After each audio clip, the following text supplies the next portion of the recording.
Hey, welcome to the Crazy Podcast Show. Ladies and gentlemen, boys and girls, it is Super Bowl Sunday week.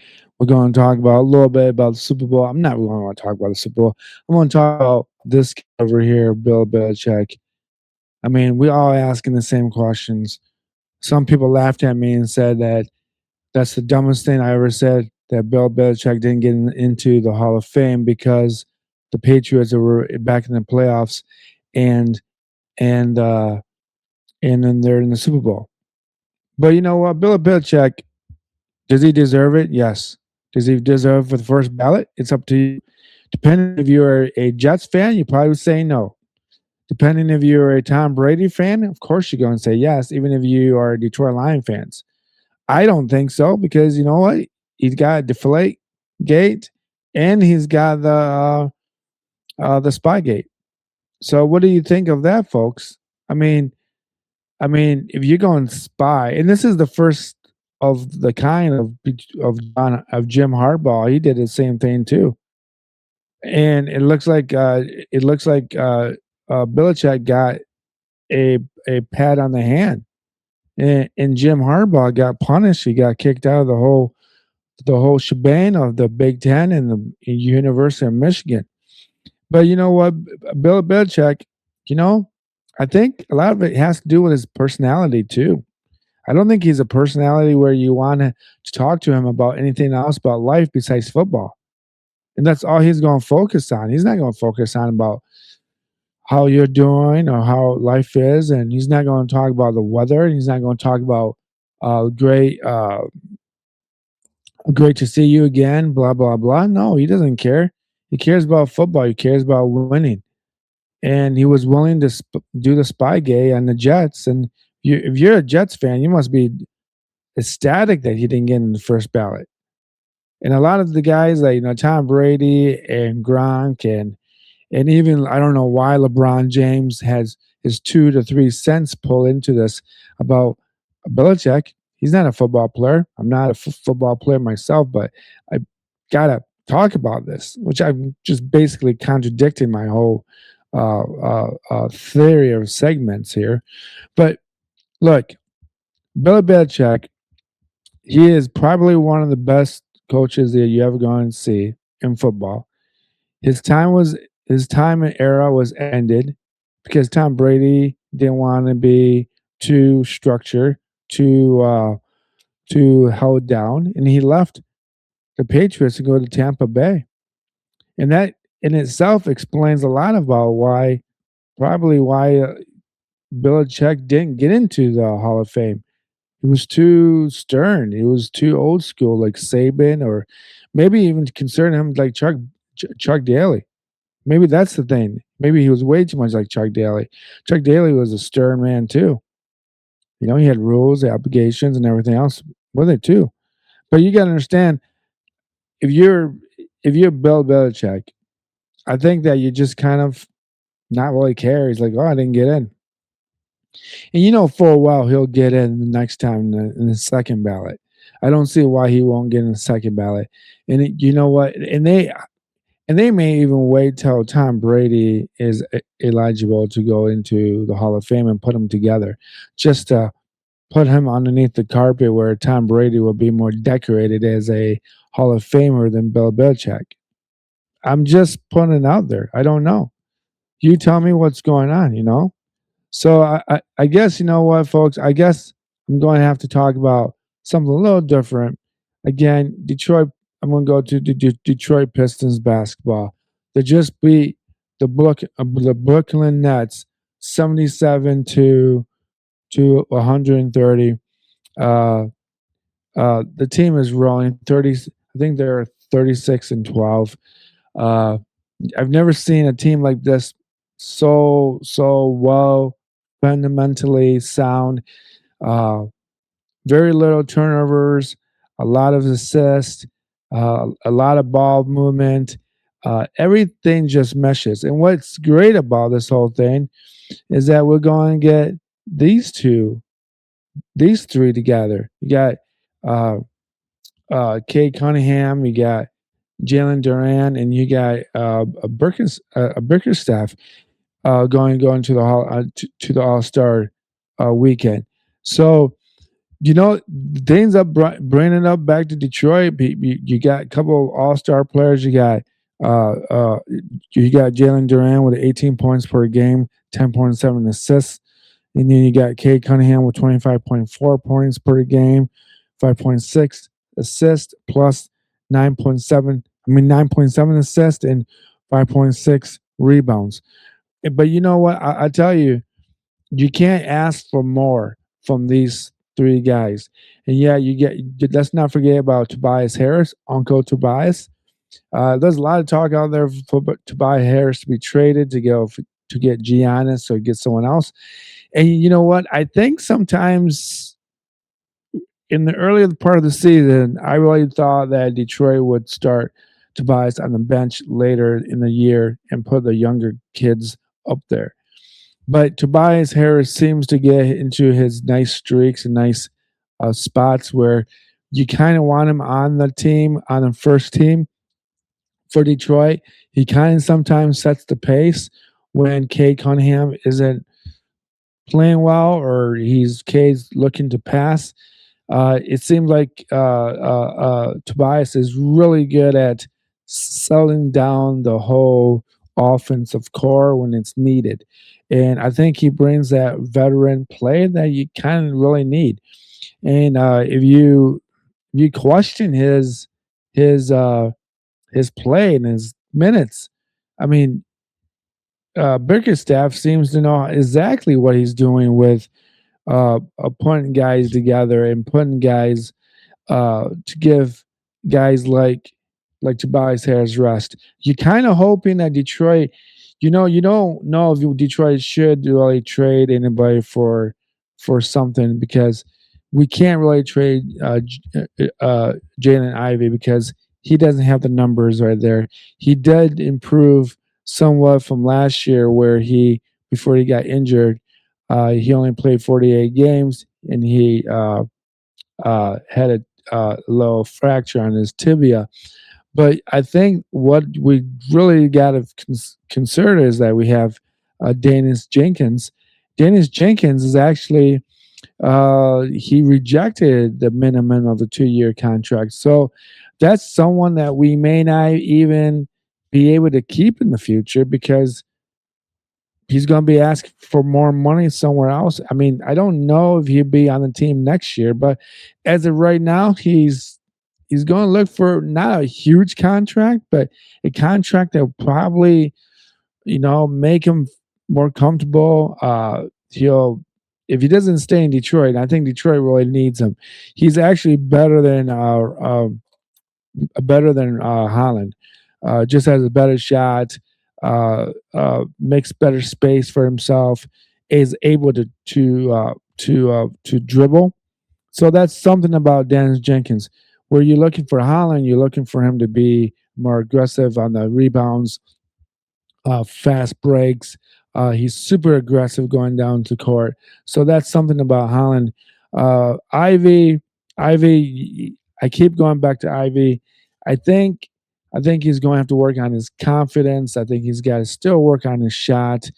I still don't like how he shoots, and I get it. Some people say that that's how he's always shot. But to be honest with you, I remember watching him in at Purdue, and he missed a lot of those shots, even though he made a lot of 3 pointers. And remember, the 3 point line is about 3.5, 4 feet further back than the college uh, 3 point line is. So when it's further back and he shoots like he's 5'9", what do you do with that? That's what I'm telling you. He may have to change his shot. Don't shoot the messenger. I'm just telling you what I really think. And then again, I think we're gonna have to talk about Giannis. Uh, he wants to be traded. I put on my recently, maybe a month ago, about him want to be traded, and he's now and him and Milwaukee Bucks are finally on the same page that it's time for him to go. But I laugh at this because He's the same guy that gave LeBron James crap about going from one team to the next and not establishing something. As a all-star and as a team leader, you stick to your team. That's something you don't see anymore in the NBA because you know what? Players are not going willing to stick on a bad team and to wait to rebuild. You know, I mean, what are you going to do? Giannis, they said he's probably going to the Warriors, and it's funny if he goes to the Warriors, it's just going to be so garbage. And I say this because no one wants Steph Curry to win another championship in this format, where he has to trade for a player that's super good, where he's coming down from his greatness. Steph Curry is coming down from his greatness, right? So do I think it's do I think that's just kind of hysterical that he's going to go to the Golden State Warriors? Yeah, I think. Where would I don't know where you want. I don't know where else you would put him. I mean, he could come to Detroit, but Detroit would have to trade a couple round first round draft picks, and Detroit's not willing to do that. They're going to have to get rid of probably if Jalen Ivey was any good, they would have to trade him. And I don't know if you would ever actually trade Tobias Harris to Milwaukee Bucks. I don't see any reason why the Milwaukee Bucks want an older veteran who's not really going to do much for your team because the talent wise isn't there in Milwaukee right now. So that's something to even consider. Last note I wanted to talk about is the Michigan State rivalry. This is the first time that Michigan has beat State at State's home court since 2003. So that's the feat of his own, and the fact that Michigan did this with uh, last time they did it was when they weren't even ranked. So I just think that this is the best team that Michigan's had since the Fab Five, and I think that a lot of people don't like the Fab Five, or at least Michigan University doesn't like the Fab Five because of uh, uh, what Rose has said about them not getting paid, and Chris Webber's timeout shenanigans, and maybe get into a verbal altercation with the Michigan University. Juwan Howard didn't do much service when he was the coach with Michigan, so I don't know why I went into that spectrum of that conversation. Let's focus on this game itself. Michigan scored 41 points in the first half. Michigan State scored 26. It just didn't look good for Michigan State. They were flat. I was quite surprised. Yeah, I'm gonna get my face out of here. I was quite surprised uh, that Cole Carr was not more aggressive. I think that he was kind of, in my opinion, for Michigan State, besides Jeremy Fears Jr., he had 31 points. Everyone else on the team just looked very not part of the game. They let Lungenberg score 26 points. Michigan was very fortunate that they had Elliot Cadu with 17 points for 3 for 5 for 3 points shots. So Michigan is not a 3-point team, but with those 3-pointers and everyone else kind of doing their thing, it was crucial. It was crucial for Michigan because it gave them a platform to spread the offense, and it gave them a platform to take the bigger lead. Well, I'll say this: Michigan did have an 18-point lead in the first half, and during going into the second half, State was down by 15 at one point, and they tied the game back up, I think. So, so Michigan State had the talent. They were just not aggressive at all. I even think that even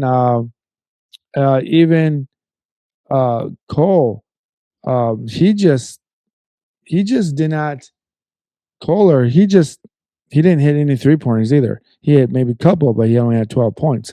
So I think that, I made a post about uh, uh, uh, Coach Izzo, and one of the things I say about Izzo is that he's way too involved with the referees. He's way too involved in how the game is being called, and he's never involved enough in coaching his players. And I think with Michigan's coach, that guy is so mellowed out. He's so laid back. He doesn't yell. He doesn't scream, and that's kind of what Michigan basketball has always been like. Even with Steve Fisher, even with Beeline. I mean, they just those guys. They may have uh, raised their voice a little bit, but none of these guys, none of the Michigan coaches are yelling and screaming. And one thing about Izzo, man. I mean, you got to give him credit for having mediocre players who play really well.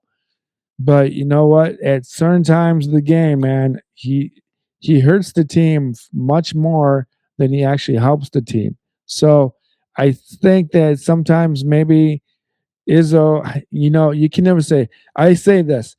Maybe the time has passed Izzo's, but you can't argue with him because he's still that good of a coach. This guy, I think it was 1902 at the time when they lost to Michigan. Now they're 19-3 or something like that. So you can't. I mean, as much as you don't like Michigan State, you gotta give them props. You always gotta give them props. So there you have it, folks. I'm going to just keep it wrap up a little bit. If you like the episode, follow me. Uh, uh, you can follow me on YouTube, Patreon, and Spotify, and wherever you download the podcast. Uh, I will have the video on later in the day on Monday, maybe even Tuesday, and I'm going to have the audio on Monday morning for sure. So, peace, love, and be safe. And thank goodness for the snow has ended so far in the state of Michigan. Peace.